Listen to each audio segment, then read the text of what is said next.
Vladimir Poutine prépare son dernier et plus puissant coup contre l'Ukraine dans l'espoir de terminer la guerre à ses conditions. En une seule salve, la Russie peut lancer jusqu'à 200 missiles contre l'Ukraine.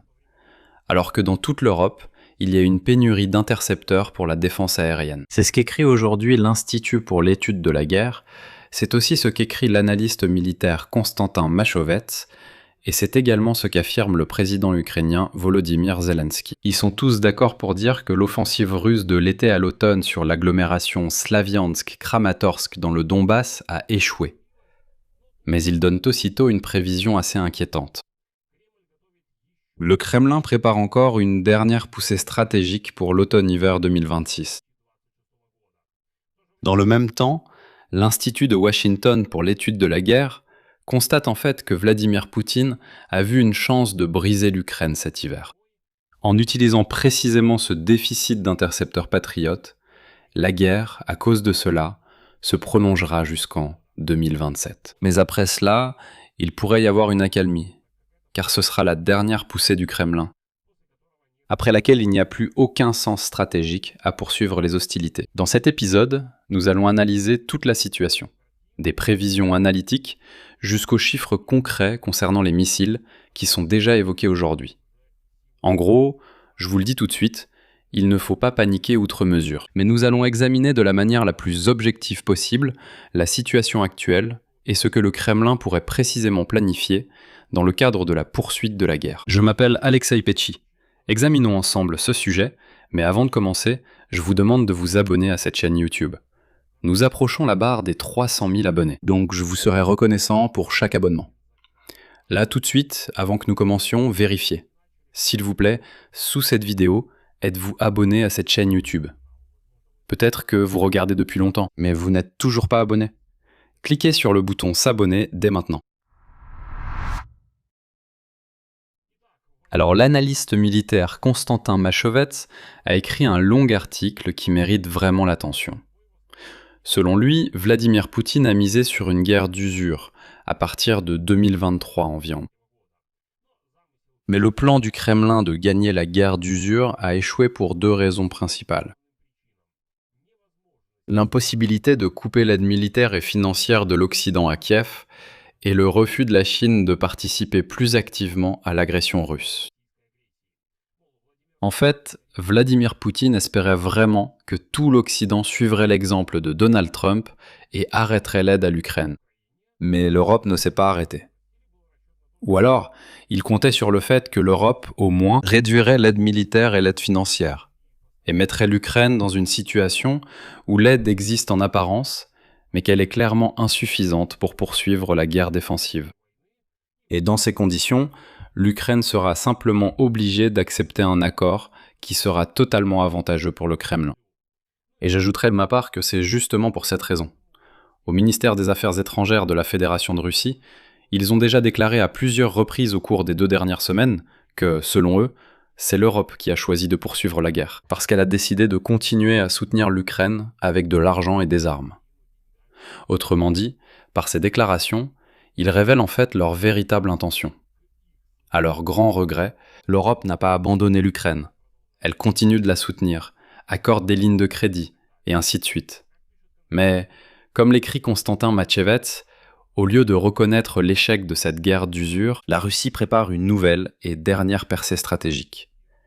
Pour cela, l'agresseur russe se prépare à une nouvelle phase de mobilisation dans la Fédération de Russie. Mais bien sûr, cela ne ressemblera pas à une mobilisation ouverte. J'expliquerai un peu plus tard pourquoi. Et le Kremlin intensifie les frappes sur le territoire ukrainien, met l'économie sur le pied de guerre et a récemment procédé à des changements de personnel à la tête du ministère de la Défense de la Fédération de Russie. Je rappelle que Poutine, par exemple, a nommé un nouveau commandant à la tête de l'équivalent russe des forces de système sans pilote de l'Ukraine. Chez eux, cette structure porte un autre nom, mais eux aussi ont commencé à miser sur le renforcement précisément des composantes aériennes et des drones. Je vais maintenant citer Machovets. Le Kremlin a déjà compris deux choses principales concernant sa position stratégique actuelle. Prolonger davantage sa participation à une guerre très coûteuse pour lui, dans le cadre d'une stratégie d'usure, est extrêmement dangereux, pour lui-même. C'est pourquoi il faut accélérer brutalement à grande échelle, voire à une échelle énorme. Autrement dit, l'idée est que si l'on ne parvient pas à gagner dans une guerre d'usure, et que cette guerre d'usure commence déjà à frapper Moscou elle-même, eh bien il est évident que les frappes contre la Russie, qui ont lieu aujourd'hui tous les jours, étaient difficiles à imaginer en 2022, et même en 2023. Et il y avait le calcul que nous allions épuiser l'Ukraine jusqu'à ce qu'elle se rende. Mais il est évident que la guerre d'usure n'a déjà pas donné de résultat, parce que l'Ukraine se renforce. Voilà, par conséquent, si on ne parvient pas à gagner dans une guerre d'usure, il faut porter un coup puissant pour plonger très rapidement l'adversaire dans un état de choc et de peur, et le forcer rapidement à capituler. Et la deuxième chose, selon Machevets, est la suivante. Le Kremlin voudra répéter une offensive de grande envergure. Une opération offensive de grande ampleur, avec de nouvelles forces, de nouveaux hommes, et peut-être dans un nouvel endroit. Concernant la mobilisation. En Russie, un ordre a été donné aux régions de renforcer précisément le recrutement de soldats sous contrat.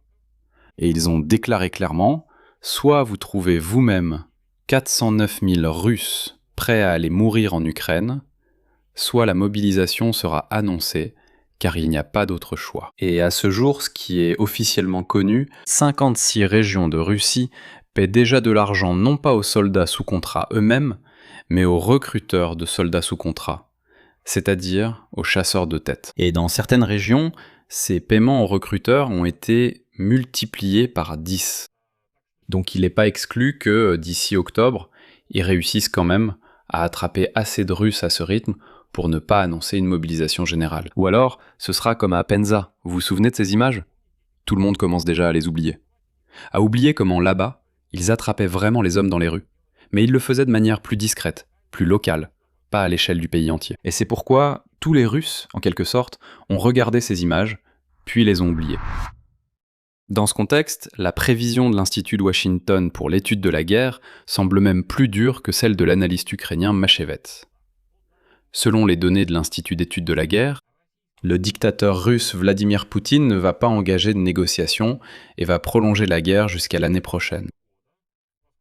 Car il est convaincu qu'il peut profiter du manque de missiles intercepteurs patriotes pour forcer l'Ukraine à se soumettre à ses exigences maximalistes. Les analystes l'écrivent clairement. La réorientation des efforts de production vers les missiles balistiques témoigne de l'intention du Kremlin d'utiliser l'hiver à venir pour briser la volonté de l'Ukraine de résister.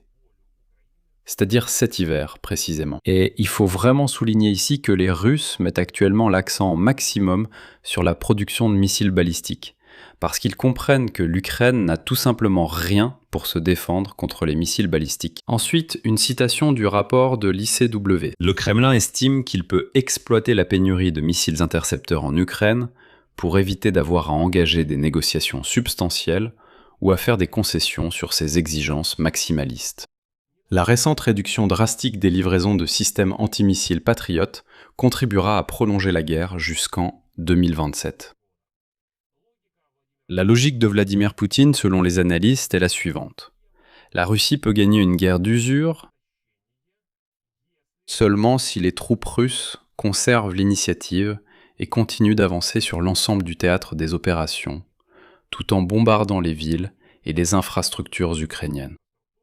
Et ainsi, ils épuiseront à la fois la capacité de l'Ukraine à se défendre et le soutien occidental. Une autre citation.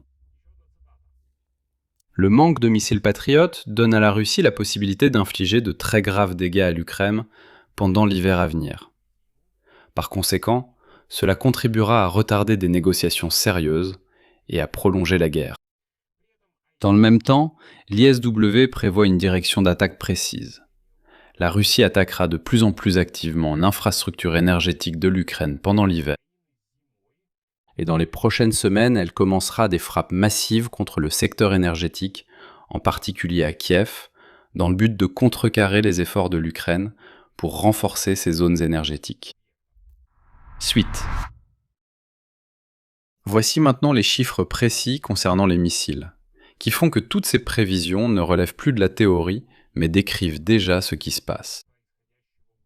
Aujourd'hui, le commandant des forces des systèmes sans pilote des forces armées ukrainiennes, Robert Madiar-Broudy, a averti dans une interview à l'Associated Press que les Russes prévoient d'augmenter la salve simultanée de missiles de différents types, lancés depuis des navires, des avions et des lanceurs terrestres, jusqu'à 200 unités en une seule salve. Actuellement, selon lui, l'ennemi peut lancer simultanément plus de 70, précisément 77 missiles de différents types. Voilà, en une seule salve, 77 missiles. Mais, selon Madiar, ce nombre pourrait augmenter jusqu'à 200. C'est pourquoi la seule façon de réduire leur nombre est de frapper toutes les installations impliquées dans la production de ces missiles russes, ainsi que les lanceurs. Des données du renseignement militaire ukrainien confirment effectivement l'ampleur de cette course à la production. Voici les informations de la direction principale du renseignement du ministère de la Défense de l'Ukraine. Les Russes sont capables de mener chaque mois 3 à 4 attaques combinées qui incluront des missiles de différents types et des drones. Les cibles restent Kiev, Zaporijia, Dnipro et Kharkiv en tant que centre du complexe militaro-industriel de l'Ukraine. Et selon les principaux types d'armement de missiles, d'après les données du renseignement militaire ukrainien, la Russie réalise son plan de production à hauteur de 110 à 120% de la norme. Pour certains modèles, elle dépasse même largement tous ces plans. En particulier, selon les renseignements ukrainiens, pour les missiles Onyx et Tsirkon, l'ensemble du plan annuel avait déjà été réalisé dès le 3 août de cette année. Donc la Russie malheureusement a mis en place la production de missiles et dépasse même ses propres plans de production. Et je souligne, ce n'est pas mon avis personnel, c'est l'évaluation du renseignement militaire ukrainien. La tactique d'utilisation change également. Il ne s'agit pas seulement du nombre, mais aussi du moment des frappes. Si vous avez remarqué, en une semaine, la Russie a lancé plus de 50 missiles balistiques et a commencé à attaquer l'Ukraine plus fréquemment pendant la journée. Cherchant à atteindre l'effet de surprise et à laisser moins de temps aux forces de défense ukrainiennes pour se préparer, une autre preuve de la nouvelle tactique du Kremlin, ce sont les drones à réaction.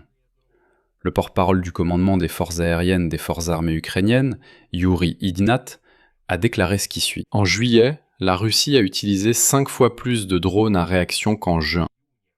Ils ont une vitesse nettement supérieure à celle des drones équipés de moteurs à combustion interne, comme ces mêmes Shahed que les Ukrainiens appellent des mobylettes. Et ils sont déjà hors de portée de la plupart des drones intercepteurs ukrainiens. Leur vitesse est limitée, à environ 300 km/h. Pourtant, la veille, ces mêmes drones intercepteurs ont déjà été présentés. Des drones intercepteurs à réaction, qui peuvent vraiment abattre ces mêmes drones à réaction des Russes. À cela s'ajoute une nouvelle menace, encore plus inquiétante. Il s'agit du groupe de satellites russe Rassvet. C'est l'équivalent de Starlink. Le conseiller du président ukrainien en radiotechnique et technologie, Sergei Flash Beskresnov, a averti qu'après le déploiement de ce réseau, l'équivalent de Starlink, les Russes pourront attaquer toute l'Ukraine avec des drones contrôlés en ligne. Mais je rappelle qu'en ce moment, l'Ukraine ne peut pas utiliser Starlink pour contrôler des drones en ligne au-dessus de la Russie. Bien que l'Ukraine ait envoyé une telle demande à Elon Musk et ait demandé en disant que nous ne demandons pas d'utiliser Starlink, qui aujourd'hui ne fonctionne pas au-dessus de la Russie, pour frapper des cibles civiles. Non, d'accord. Nous nous limiterons aux frappes contre les lanceurs de missiles balistiques et contre les usines qui fabriquent ces missiles. Mais Elon Musk a déclaré qu'à l'heure actuelle, il n'autorise pas l'utilisation de Starlink pour des frappes contre les Russes. En se référant au fait que, selon lui, l'Ukraine devrait déjà accepter un accord de paix et mettre fin à la guerre avec les Russes. Mais les Russes, avec ce système appelé Rassvet, pourront attaquer tout notre territoire à l'aide de drones contrôlés en ligne via leurs propres satellites, qui copient entièrement le système Starlink. Et ce qui ajoute encore plus d'inquiétude, c'est la déclaration du général-major Vadim Skibitsky, chef adjoint de la principale direction du renseignement du ministère de la Défense de l'Ukraine, qui a confirmé cela. que la Russie déploie le système Razvet beaucoup plus rapidement que prévu. Dès le 31 juillet, 16 satellites, lancés à la fin du mois de mars, ont terminé la formation du groupe opérationnel en orbite. Les satellites assurent déjà au moins 2 fenêtres de communication au-dessus de l'Ukraine, chacune durant plus d'1 heure, c'est-à-dire lorsque ces satellites passent précisément au-dessus de l'Ukraine. 2 fois par jour, pendant 1 heure, les Russes disposent déjà d'une fenêtre leur permettant de contrôler en ligne, en temps réel, des drones et de suivre et frapper le territoire ukrainien. Et selon les renseignements ukrainiens, l'objectif du Kremlin est d'augmenter le groupe à 292 satellites d'ici 2027. Cela permettra alors de surveiller pratiquement 24 heures sur 24 le territoire ukrainien, et presque 1000 de ces satellites d'ici 2030. En général, malheureusement, toutes les prévisions selon lesquelles les Russes ne pourraient pas lancer leur propre analogue de Starlink ne se sont pas réalisées. Et donc, ils déploient progressivement le système Razvet, et même Flash reconnaît que oui, c'est vraiment un énorme problème.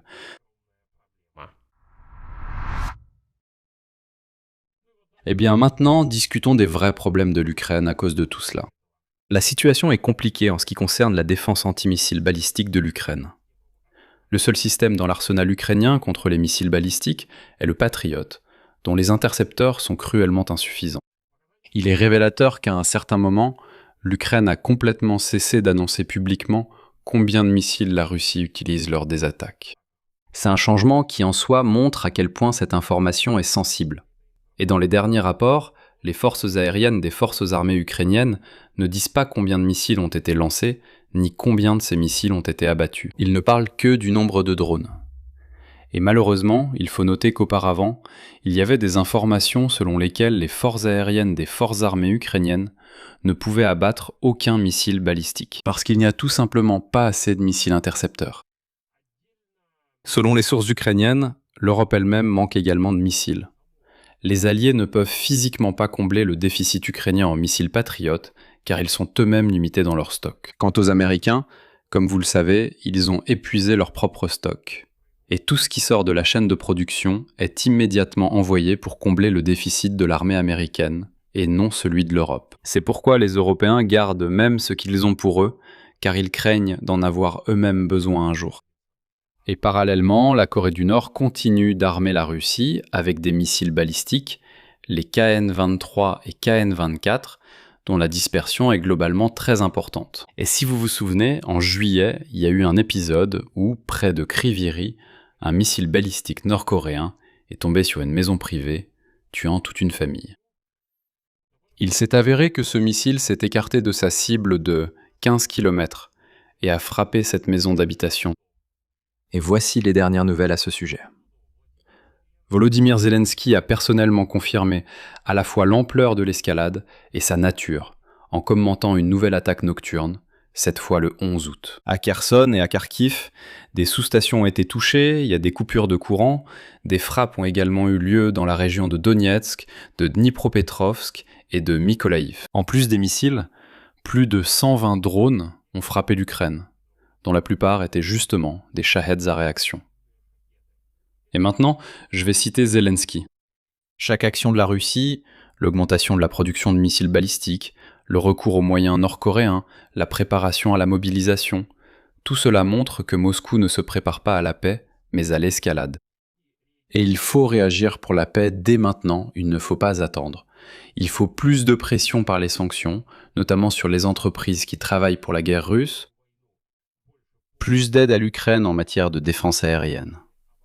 Tout cela est nécessaire pour que la paix ait une chance.